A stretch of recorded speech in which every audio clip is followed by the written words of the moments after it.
নমস্কার, good afternoon. আমি আমার গুরুদেব পরম ভগবান ভোলানাথের নাম স্মরণ করে আমার আজকের ব্লগটা আমি শুরু করলাম।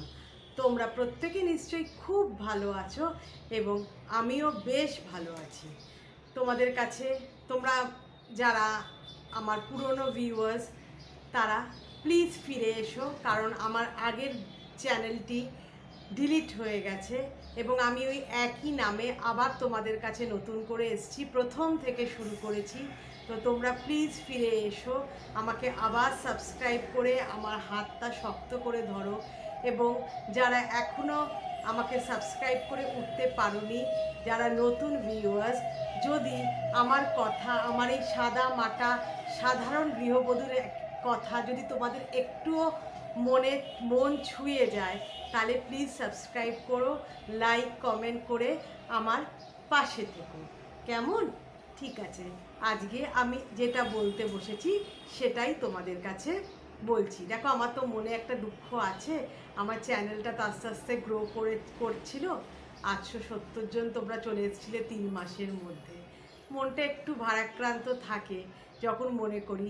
তারপরে মনে হয় আমি তো ঈশ্বর বিশ্বাসী, তাই জন্য মনে হয় ঠাকুর যা করে তা হয়তো মঙ্গলের জন্য করে, হয়তো কিছু মঙ্গল এর মধ্যে আছে। আমি কখনো ওনাকে দোষ দিই না, আমি আমার কপালের দোষ দিই। তো আর কি বলবো বলো। তা তোমরা সবাই আমাকে প্লিজ সাবস্ক্রাইব করো। আর পুরনো ভিউয়ার্সরা তো আমাকে চেনো, অনেকে বেশ সুন্দর সুন্দর কমেন্ট করতো, আমার খুব ভালো লাগতো। যার হোক, বয়স হয়ে গেছে তো কেউ যদি প্রশংসা করে খুব ভালো লাগে, জানো তো, খুব ভালো লাগে। তো যাই হোক, আমি আজকে বলছি তোমাদের আদ্যা মায়ের মাহাত্ম্যের কথা বলছি, শোনো মন দিয়ে। সেটা আমার জীবনে কি করে মানে প্রতিফলিত হয়েছিল, বা আমি কি করে তার কাছ থেকে উপকার পেলাম আদ্যা মায়ের কাছ থেকে, সেটাই তোমাদের কাছে বলছি। কারণ আমার চ্যানেলে যা যা আমি বলে থাকি আমার ব্লগে, সেগুলো প্রত্যেকটাই সত্যি ঘটনা এবং আমার জীবনের উপলব্ধি এবং আমার আশেপাশের মানুষদের উপলব্ধির কথাই তোমাদের জানাই। এর মধ্যে কোনো মিথ্যাচার কিন্তু নেই, কারণ আমি চ্যানেলটাই শুরু করি আমার পরম গুরুর নাম নিয়ে, পরম ভগবান ভোলানাথের নাম নিয়ে। তার আন্ডারে বসে, তার ব্যানারের তলায় বসে আমি কখনো মিথ্যাচার করব না, আর এই বয়সে তো নাই। তোমাদের আগে আমি বলেছি যে আমার বাপি চলে যাবার পর, মানে আমার বাবা চলে যাবার পর, অনেক দিন হয়ে গেছে আমার বাবা চলে যাবার পর আমার মা পাকাপাকিভাবে আমাদের বাড়িতে চলে এসেছিল, ওই বাড়ির পাট চুকিয়ে। কিন্তু এটা অত সহজ ছিল না, তাই সেই কথাটাই তোমাদের কাছে আমি বলতে চাই। যখন মা এই বাড়িতে এলো, তখন ওই বাড়িটা তো ছিল, মানে বিক্রি বাট্টা কিছুই হয়নি, ছিল। তখন আমার মা একটি পরিবারকে, সেই পরিবারে ছিল মুসলিম সম্প্রদায়।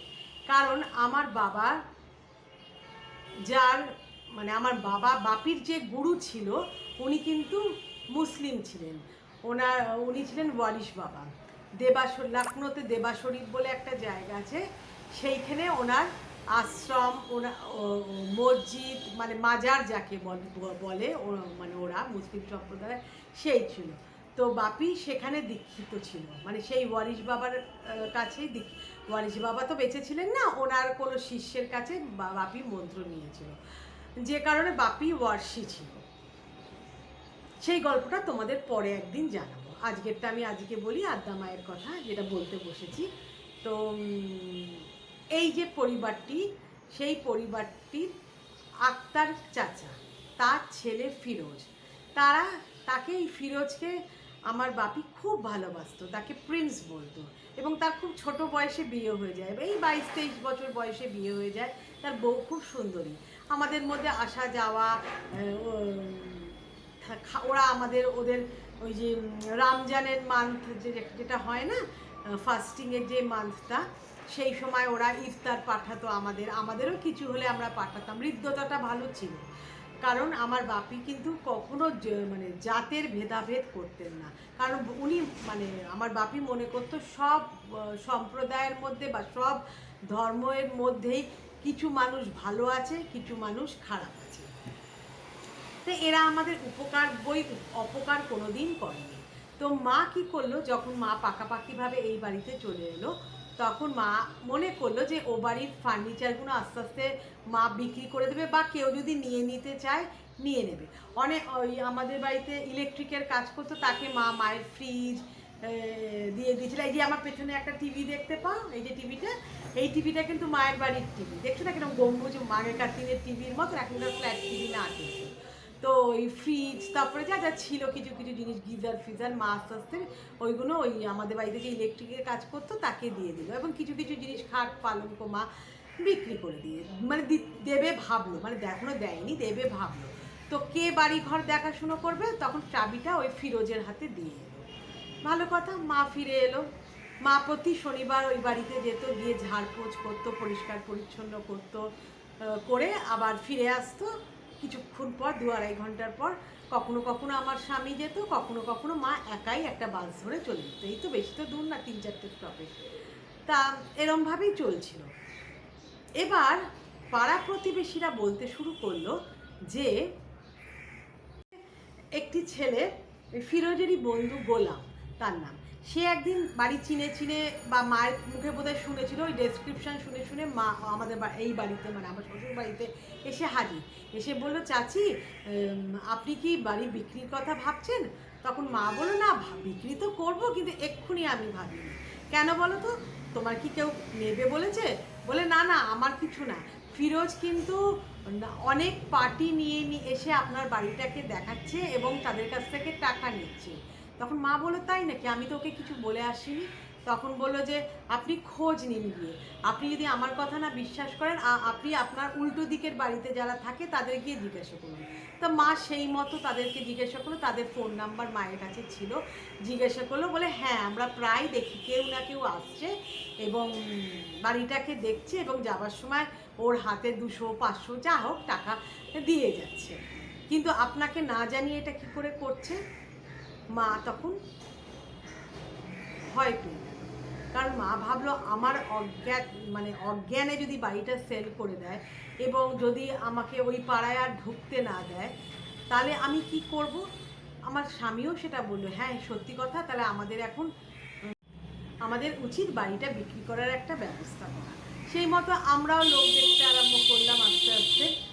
এবার সেই ফিরোজ কি তাল করলো জানো, একদিন সে দৌড়ে এলো আমাদের বাড়িতে বিকেলবেলা, আমার এখনও মনে আছে, সন্ধেবেলা এলো। মা ওই তখন না মনে হয় রোজগেরি গিন্নি হতো না কি হতো, আমার হ্যাঁ ওইরকম কিছু একটা হতো আর কি। সেটা মা দেখছে, মায়ের খুব টিভির নেশা ছিল, মা সেই 4:30-5টা থেকে টিভি দেখতে আরম্ভ করতো রাত 11টা পর্যন্ত। মানে মার ওটাই এন্টারটেনমেন্ট ছিল, কারণ আমার বাড়িতে তো সেরকম কিছু কাজকর্ম করতে হতো না। মা অনেক সময় শখে নিজে যেই রেসিপিগুলো, মায়ের রেসিপিগুলো যেগুলো ভালো সেগুলোই মা করতো। এমনিতে মা ওই টিভি দেখতো, ঘর গোছাতো, এইসবই করতো। তো ফিরোজ এসেই বিকেলবেলা এসে হাজির, বলল, চাচি একটা কথা আছে, আপনার বাড়িটা আমার শালা কিনতে চায়। তখন মা বলল, সে তো খুব ভালো কথা, কিনতে চায় তো ভালো কথা, কিন্তু আমি একদিন যাব, তোমার শালাকে ডেকে পাঠিও, আমি তাহলে কথাবার্তা বলবো, একটা দাম সেটেলমেন্ট হবে, তার থেকে হয়তো কিছু বেশিও হতে পারে, কিছু কমও হতে পারে, একটা সেটেলমেন্ট হবে। তাছাড়া আমার জামাই এখনো কোর্ট থেকে আসেনি, তার সঙ্গেও আমি কথাবার্তা বলে নিই, তোমার লোক নিলে তো ভালো, তোমরা মানে পাশাপাশি থাকা হয়ে যাবে তোমাদের। বলে হ্যাঁ সেটা ভেবেই আমার শালা খুব পছন্দ হয়েছে, এই হয়েছে সেই হয়েছে, এইসব বলতে লাগলো। আর একটা কথা চাচি, তা আমার শালা ঠিক করেছে, কি ঠিক করেছে, যে ওরা তো থাকে পাটনাতে, বিহারে, তো ওখান থেকে ফার্নিচার আনবে না যখন বাড়িটা কেনা হবে, তো এখানে প্রতি মাসে কিছু কিছু ফার্নিচার কিনে, ওর তো 2 ছেলে, বউ, ওই 2টো খাট, ফ্রিজ, টিভি, কিছু কিছু আসবাবপত্র, জিনিসপত্র কিনে এই বাড়িতে রাখতে থাকবে, মানে স্টোর করতে থাকবে, গুদাম মতন করে রাখতে থাকবে, যাতে যখন আপনাদের সঙ্গে মানে কথাবার্তা পেমেন্টটা হয়ে যাবে, তখন তাহলে ওটা গোছানো হয়ে গেল আস্তে আস্তে। তখন মা কিন্তু একটা বুদ্ধি করে কথা বলেছিল, আমি তোমাকে এখন পারমিশন দিতে পারছি না, আমার জামাই কোর্ট থেকে ফিরুক, আমি জেনে তোমাকে ফোন করে দেবো। তারপরে আমার হাজব্যান্ড ফিরলো, ফেরার পর বললো এই কথাগুলো বললো যে ফিরোজে এই বলে গেছে। তখন আমার হাজব্যান্ড বললো, আমার বর বললো যে কখনো না, ও ওইগুলো নিয়ে পুরো ঘরটর মানে ভরে রেখে তখন লাস্টে ও আপনাকে এক পয়সাও দেবে না, বলবে এটা তো আমার ফ্ল্যাট। মানে সেটা প্রমাণ সাপেক্ষ, মানে ওরা বললেও সেটা আদালতে যেতে হবে। সে এক রকমের হ্যাপা, এবং জিনিসপত্র স্টোর করা মানে একটা মানে দিয়ে ঘর করা মানে ঘর ভরানো মানে একটা অধিকার বোধ এসে যাবে। যদিও লেখালেখি বা কাগজের পত্র কিছু না সই-সাবুত হলে কোনো প্রমাণই হবে না, কিন্তু তাই জন্য তো আপনাকে হয়তো কোর্টের দ্বারস্থ হতে পারে। একদম না, আপনি ফোন করে এক্ষুনি বলুন, এবং আমার নাম করেই বলুন, যখন আমি হাতে টাকা পাবো তারপর থেকে তুমি জিনিসপত্র রাখতে পারবে তোমার শালাকে। মানে টাকার লেনদেন বা বিক্রি বাট্টা হয়ে গেলে, তার আগে না। তো মা সেই মতোই কাজ করেছিল, করে ফোন করে দিল ওকে। কিন্তু ডিস্টারবেন্স কিন্তু কমেনি মানে সামনের বাড়ির লোকরা মাকে ফোন করে বললো, জানেন ও শ্বশুর বাড়ির লোকেরা এসে আপনি বাড়িটাকে খালি রেখে দিয়ে চলে গেছেন, ওর একটা মানে ওর হাতে চাবি দিয়ে ওর শ্বশুর বাড়ির লোক, ওর শালা শ্বশুর সবাই মিলে আপনার ওই ওপরতলার সব ঘরগুলোতে নেচে বেড়াচ্ছে বা টয়লেট ইউজ করছে, মানে ভোগ করছে, বলতে গেলে ঘর বাড়ি সব ভোগ করছে। আপনার তো গ্যাসটা নেননি, সেই গ্যাসে যতটুকু গ্যাস পড়ে গেছে ওই কিচেনে রান্না করছে, আপনার কাছ থেকে কোনো পারমিশন নিয়েছে? তা মা বললো না, আমার কাছে কোনো পারমিশন নেয়নি। তো তখন আমার বর বললো, আপনি তো চাবিটা ওকে দিয়ে এসেই ভুল করেছেন। তখন যে ও তো আমাদের একই গুরুর শিষ্য, ওরাও তো বর্ষী, আমি ঠিক বুঝিনি যে এরকম একজন দীক্ষিত পরিবার এরকম বদমাইশি করতে পারে। তো মা একদিন শনিবার দিন গেল, আমার হাজব্যান্ডও গেছিলো এবং হাজব্যান্ডের আর একজন বন্ধু ছিল, উনিও গেছিলেন। গিয়ে ফিরোজকে ডেকে বলবে যে তুমি বাড়ি ঘরের মধ্যে তোমার লোককে কেন ঢোকাচ্ছে, সব বলতে যাবে। দেখলেও সেদিনকে বাড়ি ঘরে কেউ নেই, তার মানে সেদিনকে হয়তো ওরা চলে গেছে, কারণ মা আগে জানিয়ে যায়নি, মা হঠাৎ করে ধরবে বলে গেছিলো। কিন্তু দেখলো না বাড়িঘর পরিষ্কার পরিচ্ছন্ন, কেউ নেই। এর আগে ওই রাস্তার মোড়ে দু একজনকে জিজ্ঞাসা করতে করতে মা যাচ্ছে যে এরকম আমার ফ্ল্যাটটাতে কি তোমরা কাউকে দেখো? প্রত্যেকে বলেছে হ্যাঁ, ওই ফিরোজের শ্বশুরবাড়ির লোক এসে থাকে বা ওদের গ্রামের লোক এসে থাকে প্রায় দিনই, মাসে 4-5 দিন 7 দিন 10 দিন এসে থাকে, যেন এটা একটা ধর্মশালা হয়ে দাঁড়িয়েছে বা হোটেল হয়ে দাঁড়িয়েছে। তো মা তো সেগুলো কানে যেতে যেতে মানে রাস্তার মোড় থেকে শুনতে শুনতে আসছে। মা ভেবেছিল বোধহয় গিয়ে ধরতে পারবে না, সেদিকে দেখলো কেউ নেই, চাবিটা নিচে রাখা আছে, ফিরোজ বাড়িতে নেই। তো ওর মায়ের কাছ থেকে চাবিটা নিয়ে মা খুলে দেখলো বাড়িঘর সব ঠিক আছে, কিন্তু বারণ করা সত্ত্বেও একটা জিনিস মা দেখলো, সেটা হলো মা আমাদের রান্নাঘর ছিল, রান্নাঘরের পাশে আর একটা ঘরে আমাদের ফ্রিজটা থাকতো, আর ছিল তোমার খাবার টেবিলটা ছিল। তো মা তো ওই মায়ের ফ্রিজটা একটা লাল রঙের ফ্রিজ ছিল মায়ের, সেই ফ্রিজটা মা তো ওই যে আমাদের বাড়িতে ইলেকট্রিকের কাজ করতে তাকে দান ছত্র করে দিচ্ছে। আমার মায়ের হ্যাবিট ছিল, মা কেন আমার বাপিরও হ্যাবিট ছিল, মানে কেউ যদি একটু মানে মানে দর কষাকষি করতো হয়তো তার দরেই মা ছেড়ে দিত। মানে ধরো মাছের বাজারে গেছে বা কাপড় কিনতে গেছে বা কিছু কিনতে গেছে, মানে দরাদরি খুব একটা করতো না। তো এখানেও সেই দান ছত্রর ব্যাপার, সেটা দিয়ে দিয়েছে।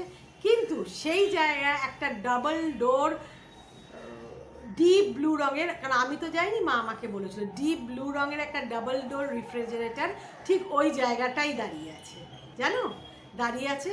তখন মা, তখন ফিরোজ তো বাড়িতে নেই, মা তখন নিচে গিয়ে জিজ্ঞাসা করলো ওদেরকে, ওই ফ্রিজটা কার গো তোমরা রেখেছো? ওরা কিন্তু বলছে আমাদের ফ্রিজ, কিন্তু ওদের কিন্তু ফ্রিজ একটা সবুজ রঙের ফ্রিজ, সেটা কিন্তু নিচেই পড়ে আছে, আর ওদের অত বড় ফ্রিজ নিয়ে কি হবে? তার মানে ওর শালা কিনে কিন্তু ঢুকিয়ে দিয়ে গেছে, মানে মা বারণ করা সত্ত্বেও এই কাজটা করেছে।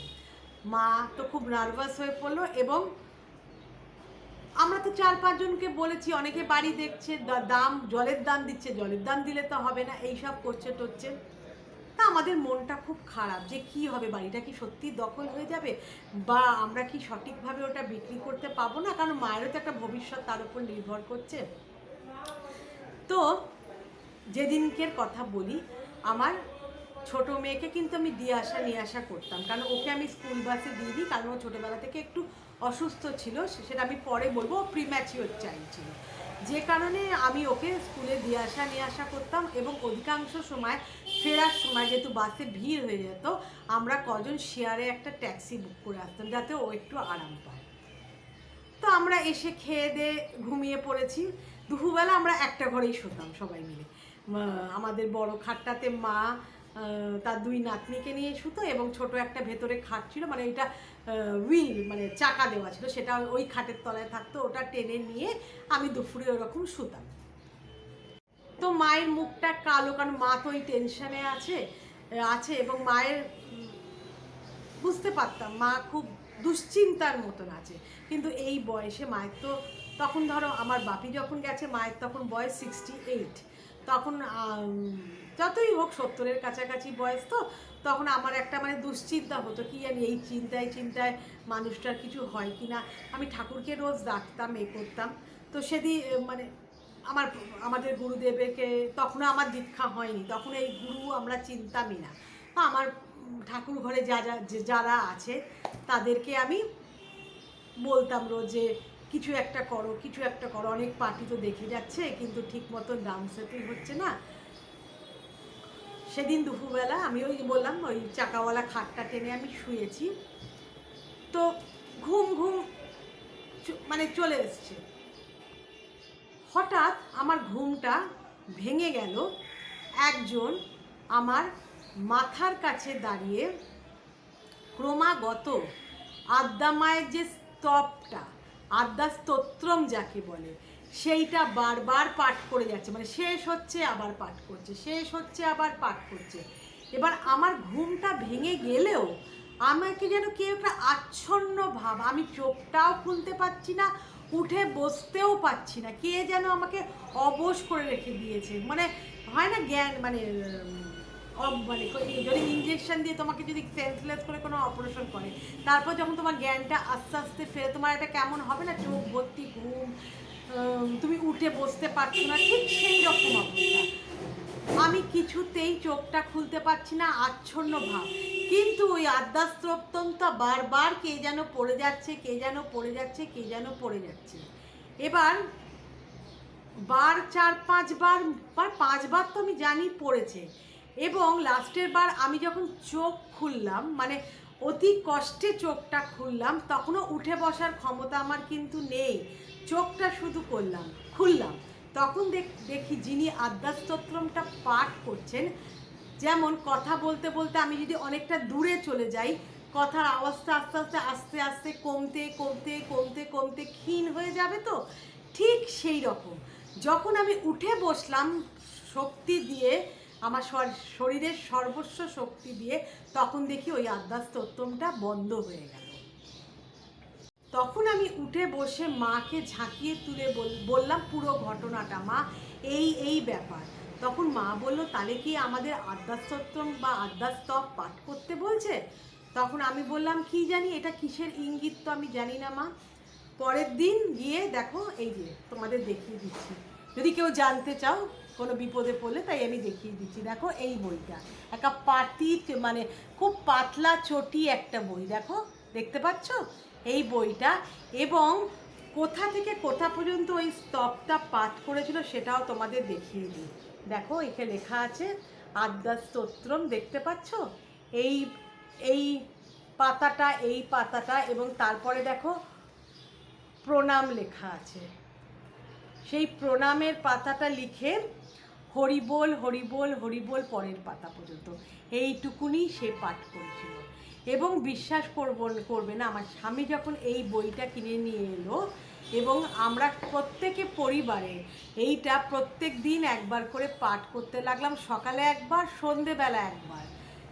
বিশ্বাস করবে না, 3 দিনের মাথায় একজন হঠাৎ কোত্থেকে আমাদের বাড়ির ঠিকানা পেলো, কি পেলো আমি জানি না, এসে হাজির। তারা 2 ভাই এসে তারা প্রবল উৎসাহ প্রকাশ করলো বাড়িটাকে কেনার জন্য, এবং মা যে দামটি বলেছিল তার থেকে সামান্য একটু কমেতে তখন মা রাজি হয়ে গেল। কখন এইরকম বিপদ বাড়িতে, যখন এইরকম বাড়িটা হস্তান্তর না হয়ে যায়, রাজি হয়ে গেল। এবং 1 সপ্তাহের মধ্যে ওরা টাকা পয়সা দিয়ে দিল এবং ওদের বাড়ির রেজিস্ট্রেশন ওরা করে নিল মাসখানিকের মধ্যে।